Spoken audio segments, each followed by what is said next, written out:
now, my mentor on all this, General Jack Keane, Fox News strategic analyst, retired four-star general. General Keane, welcome. Hey, it's great to be here with you, Larry. Let's see.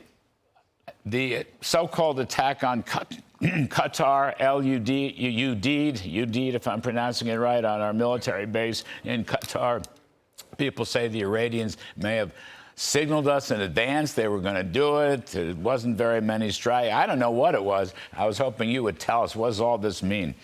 Yeah, well, I think it's pretty significant, and now we have an answer. It's a limited symbolic attack, pretty similar to what they did post-Qasem Soleimani, who we killed. They put 16 to 20 missiles into Iraq and two bases there. And I think it's a version, and they use American slang, of crying uncle. I mean, that's what this really is.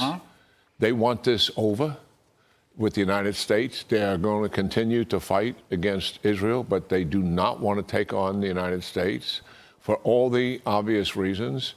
They could have conducted an unrestrained, consequential attack on U.S. bases, tried to overwhelm our air defense systems, may have had some success with that, killed and wounded some people in the doing of that, maybe hit Arab oil fields again like they did in 2019. All of that was possible. What did they do?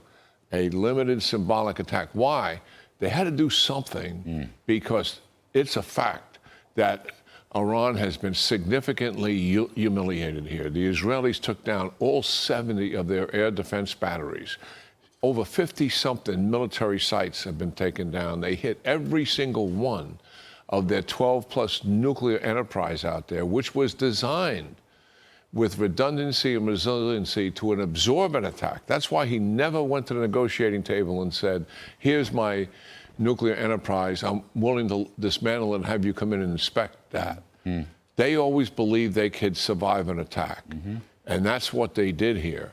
And then the United States got into it because the Israelis were being challenged by 3 sites, and we've assisted them. So I think the results will be somewhere between significantly damaged and completely destroyed will likely be the answer and set this program back for years. It'll take some more analysis to determine how much or if anything else needs to be done. That remains to be seen. But what a blow to the Iranians. And to get, just to add on to your monologue, which I think is truly outstanding here, we are on the cusp of major strategic change. And we haven't seen this in 45 years. And these guys have been killing us for all of those 45 years. And I think some retribution here for the United States as well. And I know I feel it emotionally myself because we had so many hundreds, actually thousands, of Americans killed as a result of this regime. And now strategic change is coming. We have an opportunity here for this regime to end their malign and aggressive behavior that they've been displaying to dominate and control the Middle East, drive the United States out of the region. Didn't happen. We stayed because of them. Destroy the state of Israel, which obviously was on the table. That's what the nuclear weapons were all about. So what happened as a result of this, in my view, you mentioned it, their proxies, who they funded, billions of dollars. That's the thing. They haven't fired a shot to defend them. These are the Sherlock Holmes dogs that didn't bark. It's remarkable to me. We haven't heard a word. Hezbollah was funded with billions of dollars. They made them into a military organization. They're the most capable terrorist organization that had ever been created, exceeded al-Qaeda by far. 150,000 rockets and missiles. They were the ground force in Syria, tens of thousands of them, propped up the Assad regime. When they left, Assad regime falls. They have not fired a shot to defend Iran, and that's why they were organized. I asked an Israeli general, what is going on? Do they have any missiles left? He says, General, they've got a few thousand missiles left. And I said, so what is it? He says, there is no will to fight because they see the end inside of Iran. What are they going to go out there and die for if Iran's not going to be able to survive this? Didn't hear anything from the Gulf states either, from the Sunni Gulf states either.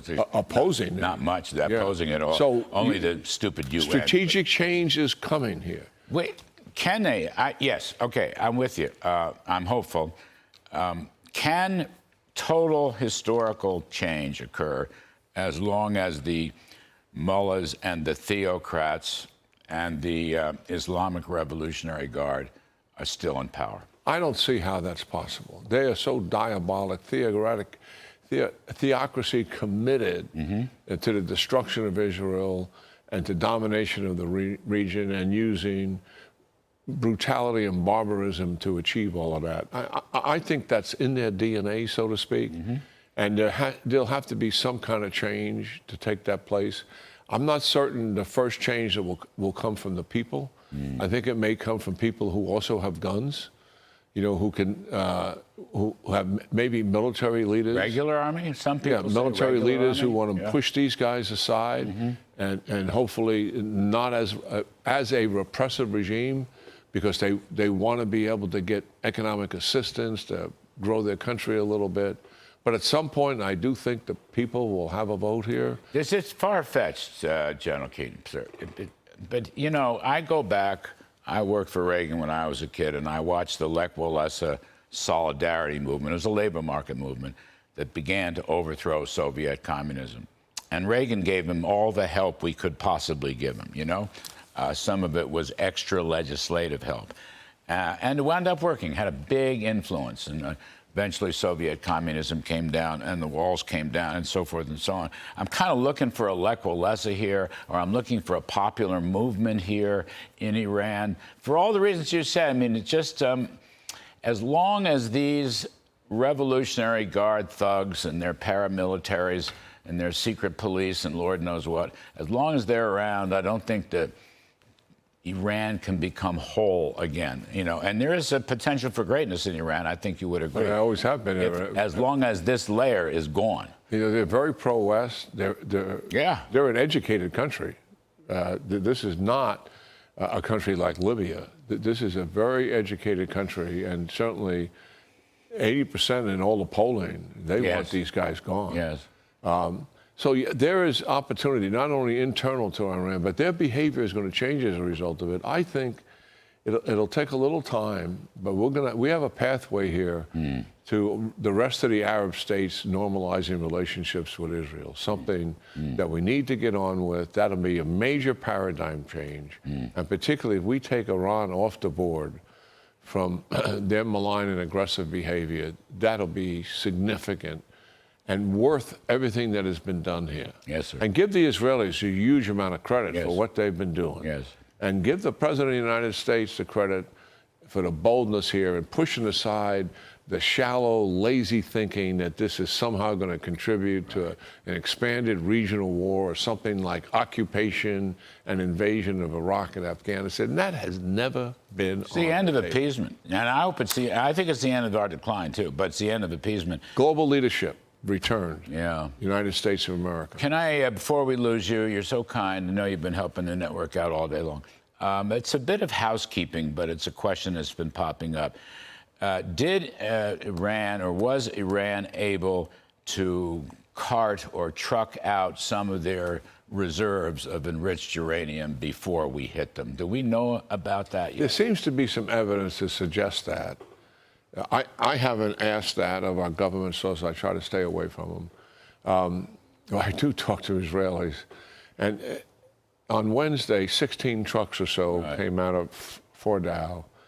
But what I've been told by the Israelis, they got a beat on this. They've been observing these sites. I mean, they have air superiority. They own the skies.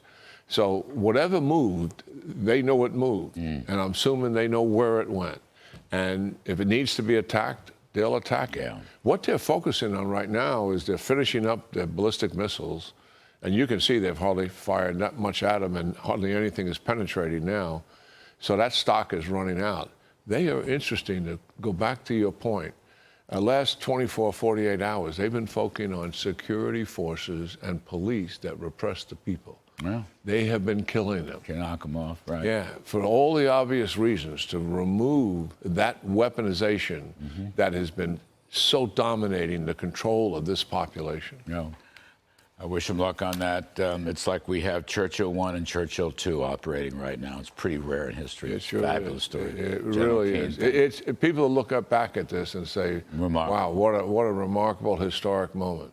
And we're right in the middle of it. Thank you, General Keane. As Always good seeing As you. always, you've taught me whatever I know about this subject. Oh, stop.